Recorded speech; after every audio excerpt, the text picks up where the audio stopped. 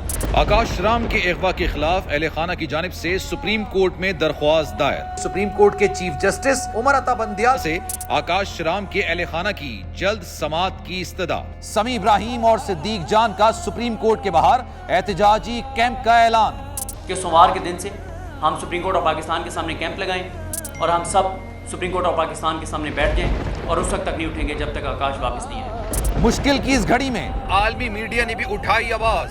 سی N N, آج تک، India today, Times now سمیت عالمی میڈیا نے آکاش رام کے اغوا کے خلاف دیا بول کا ساتھ۔ اف کیا ظلم ہے، بول انصاف کا منتظر۔ سبسکرائب کریں اور بیل دبائیں تاکہ کوئی خبر رہ نہ جائے۔